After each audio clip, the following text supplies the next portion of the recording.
Bonjour, je présente deux exercices de révision sur les calculs des intégrales. Donc, ce sont des extraits des anciens DS, okay. C'est le calcul fondamental d'analyse, technique fondamentale de calcul d'analyse. Donc, exercice 1. Donc, ici, on a trois intégrales. Ici, I, J. La différence entre I et J, il y a un T ici. Le K, c'est l'intégrale de 0 à 2pi. Et f de x, une fonction. Donc, vous pouvez donc réfléchir à cet exercice. Puis on passe à la correction, question par question. Ok, donc la première question, trouver une relation entre I et J. Indication, donc on pose T égale à P moins U. Donc on pose T égale à P moins U, équivalent à U égale à Pi moins T. Okay. Donc si on dérive T par rapport à U, on trouve moins 1. Donc dt égale à moins de U. Donc ici, le changement de variable, dans un changement de variable, il y a trois transformations, une sur le dt, l'autre sur le borne et la troisième sur l'intégrande, c'est la fonction à intégrer. On va intégrer, faire le changement de variable sur i. Okay. Donc si t égale à 0, u égale à pi moins 0, ça donne pi. Si t égale à pi, donc u égale à pi moins pi, alors u égale à 0. Donc i égale l'intégrale de 0 à pi de t sur 2 plus sinus t dt égale, donc ici le 0 devient pi, le pi devient 0, donc les bornes sont changées. Maintenant le t devient pi moins t, le t devient pi moins u, okay, pi moins u. Et le dt devient moins de u. Donc, on a fait les trois transformations. Mais sinus pi moins u, c'est sinus u. Okay, donc, ça égale l'intégrale à 0 à pi. Donc, ce sin moins, il change les bornes. Okay, donc, le sin moins, il change les bornes. Donc, 0 à pi de pi moins u, 2 sur 2 plus sinus u de u. Okay.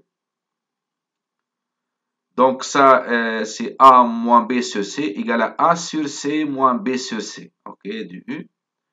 Et on a l'intégrale de F moins l'intégrale de G égale l'intégrale de F moins l'intégrale de G. Ok, l'intégrale de F moins G égale l'intégrale de F moins l'intégrale de G. Donc ça égale. Donc le pi, il sort ici. C'est une constante. Le compteur, c'est U ici. Égale à, donc cette intégrale, c'est pi fois l'intégrale de 0 à pi de 1 sur 2 plus sinus u de u, moins l'intégrale de 0 à pi de la deuxième fonction, c'est u sur 2 plus sinus u de u. Le premier intégral, c'est le j. Okay, donc, si le compteur t ou u, c'est la même chose. Le compteur t ou u, donc c'est une variable muette. Okay, on le nomme t, u ou y, c'est la même chose. Moins le deuxième intégral, c'est le i. Okay. Donc ça égale à pi j moins i. On met le i à gauche, donc ici on a 2i égale à pi fois j. Donc i égale à pi sur 2 fois j. Deuxième question, montrer que f est de classe C1 sur R et donner f' de x. On rappelle que c'est f de x égale à ça. Donc ici, ici le f de x égale l'intégrale d'une fonction qui est intérieure. Donc cette fonction, on le nomme, on pose f de t égale à 1 sur 2 plus sinus t. On a f de x égale l'intégrale de 0 à x de f de t de t. Donc le f est contenu. Donc ça, grand f est la primitive de petit f qui s'annule en 0. Donc la dérivée de grand f, c'est petit f. Donc ici, la seule hypothèse à dire que f est continu sur R. Donc on a f continu sur R. Donc grand f est de classe C1, puisque de classe C1, c'est-à-dire le dérivé est continu, okay, sur R. Et grand f' de x égale à petit f de x égale à 1 sur 2 plus sinus x. Troisième question, soit x appartient à moins pi pi, calculez f de x Ici, on nous donne une indication, y égale tangente i sur 2. On rappelle sur f de x égale l'intégrale de 0 à x de 1 sur 2 plus unicité dt. Donc, dans le changement des variables, il y a 3 transformations. Donc, on va faire les 3 transformations. Donc, y égale à tangente i sur 2. Si on applique arc tangente à droite et à gauche, on trouve t égale à 2 arc tangente de y. Donc, dt égale à, si on dérive le dérivé d'arc tangente, c'est 1 sur 1 plus t carré. Donc, dt égale à 2 dy sur 1 plus y carré. Et on a sinucité égale à 2 tangente t sur 2 sur 1 plus tangente t sur 2 au carré. Donc, 2y sur 1 plus y carré. Donc, maintenant les bords, si t égale à 0, donc y égale à tangente 0 sur 2, c'est 0. Okay.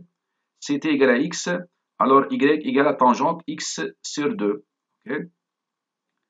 Maintenant, on a f de x égale à cette intégrale, donc on va faire les 3 transformations. La première sur le bord, donc le 0 reste 0, le x devient tangente x sur 2. Et ici, sinus t devient 2y sur 1 plus y carré. Et le dt devient 2 dy sur 1 plus y carré.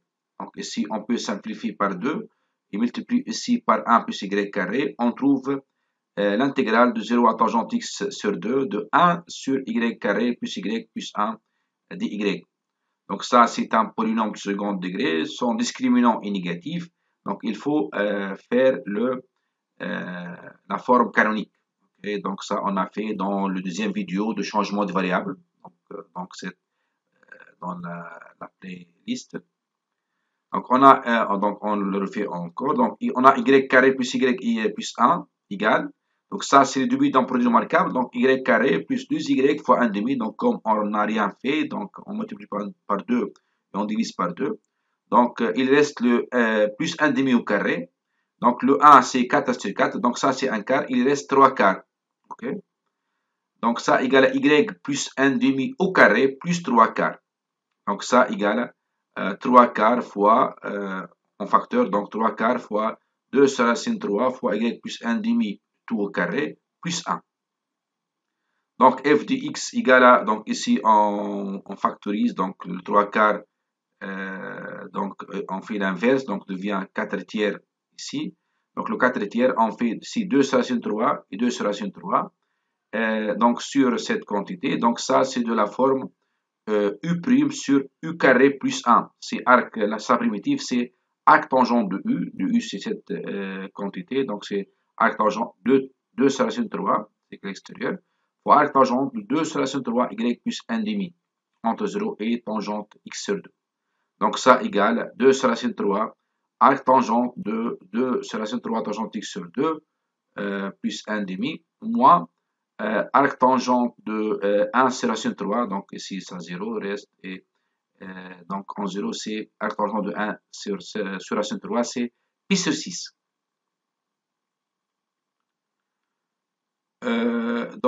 Ici, donc on rappelle que pour x appartient à moins pi, on a f de x égale à cette quantité. Quatrième question. Déduire la valeur de j égale l'intégrale de 0 à pi de 1 sur 2 plus unicité dt, puis celle de i. Donc, on a f est contenu sur pi. J égale l'intégrale de 0 à pi de 1 sur 2 plus unicité dt. Ça égale à f de pi. Ça égale limite lorsque x tend vers pi moins de f de x. Mais en pi moins, c'est cet intervalle.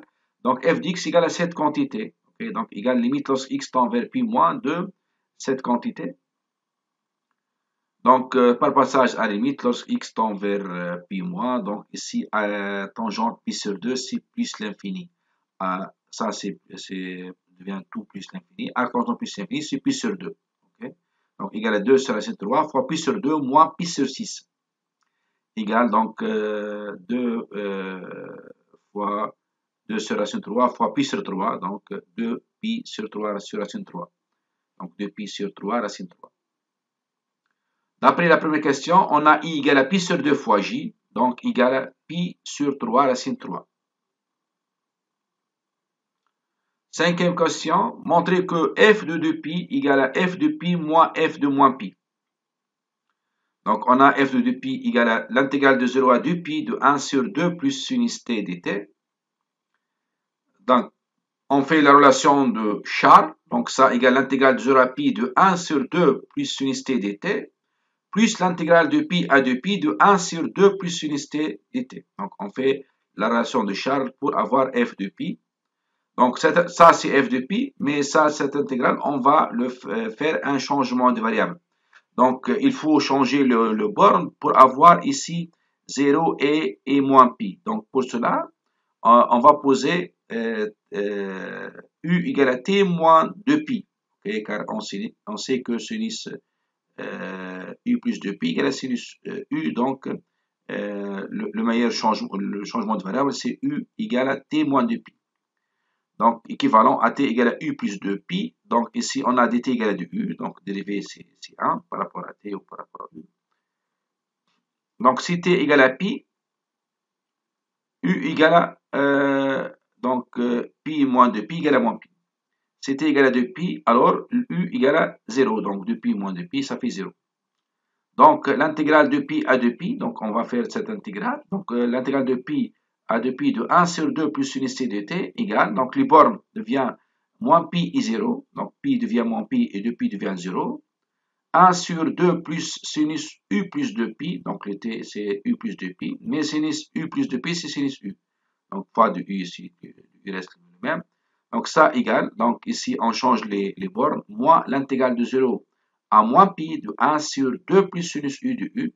Ça, c'est moins f de moins pi. Okay, mettre de 0 à x, ici, x c'est moins pi. Donc, f de 2pi égale à f de pi, ok, moins, donc, moins f de moins pi.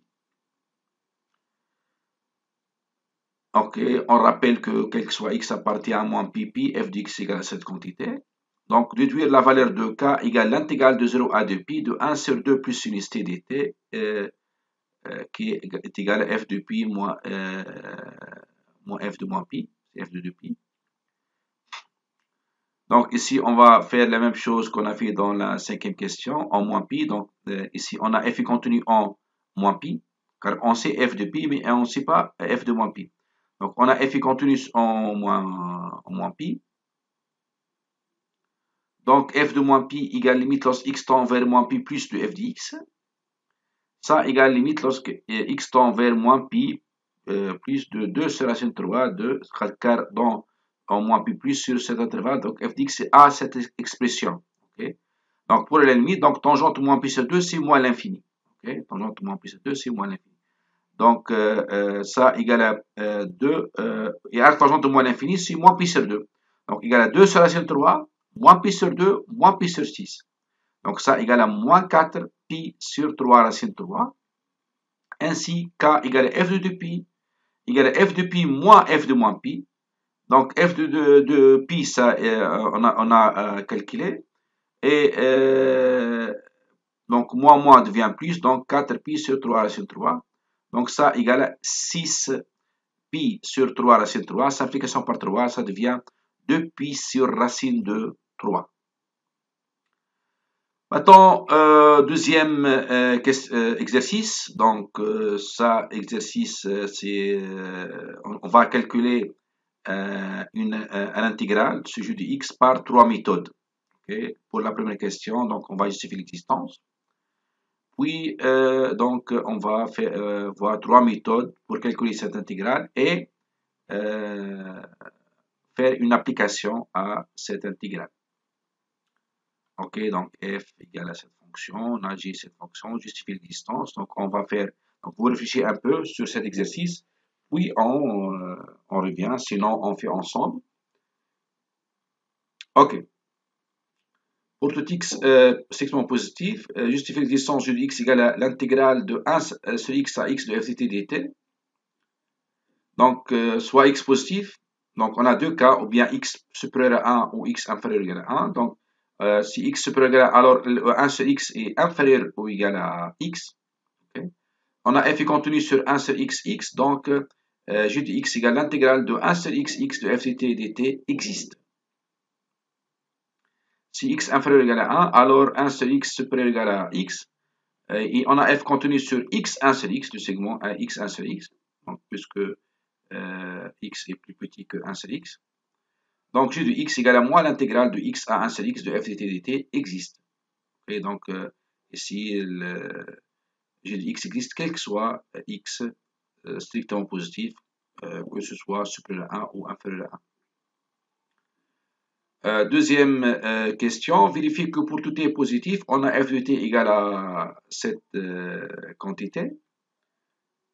Puis on va calculer en utilisant cette égalité, donc calculer g de x. D'abord, pour montrer cette égalité, donc ici on peut ça f égale à g, f égale à par exemple h, donc on peut faire du part d'ici, ok, donc on peut rendre au même dénominateur et montrer que ça égale à f, ok, donc c'est ce qu'on va faire. Donc on a cette quantité, donc ça. Donc ici, on rend au même dénominateur. Okay? Donc le même dénominateur, c'est t plus 1 au carré fois t carré plus 1. Okay? Donc on rend au même dénominateur. Puis on fait la multiplication. Et on trouve des simplifications. Par exemple, t3 moins t3, ça s'en va. T carré plus t carré moins 2t carré. Et t moins t, donc il reste 1 demi. Donc ici le 1 plus 1, ça fait donc 1 demi fois 2 sur t plus 1 au carré fois t carré plus 1. Donc égal à 1 sur t carré, t plus 1 au carré fois t carré plus 1. Donc ça égale f de t. Donc ici c'est un simple exercice. Donc juste on rend le numérateur et on trouve l'égalité demandée. Ça implique g de x égale l'intégrale de 1 sur x à x f de t dt égale 1 demi fois l'intégrale de 1 sur x à x de 1 sur t plus 1 sur t plus 1 au carré moins t sur t carré plus 1 dt. Donc on fait chaque intégrale tout seul, donc égal à 1 demi au facteur, donc 1 sur 1 plus t, plus l'intégrale de 1 sur x à x de 1 sur t plus 1 au carré, moins 1 demi. Donc ici, on apparaît u' sur u. Okay? Donc on multiplie par 2, on divise par 2. 2t sur t carré plus 1 dt. Donc pour le premier intégral, sa primitive c'est ln de 1 plus t entre 1 sur x et x. Pour le deuxième, son primitif c'est moins 1 sur 1 plus t, car si on dérive ça, on trouve ça. Et pour le troisième, c'est moins 1 demi ln de 1 plus t carré entre 1 sur x et x. Donc, on fait donc ici l'égalité. Donc, le premier, c'est ln de 1 plus x moins ln de 1 moins 1 sur x. C'est ln de 1 plus x sur 1 plus 1 sur x. Moins. Donc, ici, 1 sur 1 plus x plus 1 sur 1 plus 1 sur x. Ok, donc moins, ça donne plus. Moins 1 demi ln de 1 plus x carré sur 1 plus 1 sur x carré. Okay. Donc g de x égale à ici 1 demi ln de x. Donc ici on multiplie en haut et en bas par x et simplification par 1 plus x, ça reste ln de x. Plus x moins 1 sur x plus 1. Moins 1 demi. Donc ici on multiplie par x carré en haut et en bas et simplification par 1 plus x carré, il reste x carré. Donc, ln de x carré, c'est 2 ln de x. Donc, simplification par 2. Donc, ici, ln de x moins ln de x, ça se simplifie. Donc, ça donne g de x égale à 1 demi x moins 1 sur x plus 1. Donc, ainsi, on a calculé g de x par la première méthode. Donc, ça, c'est le g de x. Donc, ici, on va poser t égale à 1 sur u. Donc, la deuxième méthode. Donc ici, on va faire les trois transformations. Donc dt sur 2u égale à moins 1 sur u carré. Donc dt égale à moins 2u sur u carré. Donc les bornes, si t égale à 1 sur x, le u égale à x. Si t égale à x, le u égale à 1 sur x. Donc j'ai du x. Donc ici, les bornes 1 sur x devient x. Et le x devient 1 sur x. Et le t devient 1 sur u. Okay? Et le de t devient moins 2u sur u carré. Donc le moins, il change les bords. Donc ici, ce u carré, on multiplie ici, ça devient u carré plus 1. Et ici, on multiplie en haut et en bas par u carré. Et on trouve u carré sur u plus 1 au carré, fois u carré plus 1. OK, donc ici, on ajoute 1 et on retranche 1. Donc ça égale 1 sur x fois l'intégrale de 1 sur x à x, de 1 sur u carré sur u plus 1 au carré, donc ça, simplification de u carré plus 1, moins l'intégrale de 1 sur x à x de 1 sur u plus 1 au carré, u carré fois u carré plus 1 de u. Et ça, c'est le g de x. Donc, g de x égale, donc ça, son calcul est très simple, on a calculé déjà dans la première méthode. Donc, sa primitive, c'est moins 1 sur u plus 1, donc entre 1 sur x et x, ça donne x moins 1 sur x plus 1, okay. Moins g de x. Donc, on met g de x à gauche, ça donne 2g de x égale à x moins 1 sur x plus 1. Donc, g de x égale à 1 demi fois x moins 1 sur x plus 1. Troisième méthode, donc quatrième question, montrer que G est de classe C1 sur R plus étoile et retrouver G de x. Donc on a G de x égale à ainsi 1 sur x à x de f dt dt. On va intercaler par un élément de R plus étoile, par exemple le 1, c'est le plus simple. Donc ici, ça égale l'intégrale de 1 sur x à 1 de f dt dt, relation de Charles, plus l'intégrale de 1 à x de f dt dt. Ça égale à f de x, et ça on fait un signe moins pour inverser. Donc si ça moins l'intégrale de 1 à 1 sur x de f dt dt, c'est moins f de 1 sur x. Avec f de x égale l'intégrale de 1 à x de f dt dt. On a f est contenu sur L plus étoile, donc grand F est de classe C1 sur L plus étoile, et grand F' de x égale à petit f de x. Donc G est de classe C1 sur L plus étoile, comme composé et différence des fonctions de classe C1, et G' de x égale à f' de x moins f de 1 sur x du tout prime. Ça égale à f de x, ça c'est le composé, donc moins 1 sur x, la dérivée de 1 sur x c'est moins 1 sur x carré, donc ça égale, donc le calcul, donc on fait le calcul, donc on remplace, ça égale à f de x plus 1 sur x carré fois f de 1 sur x, le calcul donne égale à 1 sur x plus 1 au carré. Donc g de x, le primitif de cette quantité c'est moins 1 sur x, donc g de x égale à moins 1 sur x plus 1 plus c, puisqu'on constante. Okay. Avec C une constante réelle. On a G de 1 égale à 0. Pourquoi G de 1 égale à 0? Car G de 1 c'est l'intégrale de 1 à 1. L'intégrale de 1 à 1 c'est 0. Okay. Donc ici, donc C égale à 1 demi. Donc G de x égale à moins 1 sur x plus 1 plus 1 demi. On rend au même dénominateur, on trouve que G de x égale à 1 demi fois x moins 1 sur x plus 1. Ainsi, dans les trois méthodes, on a trouvé le même résultat.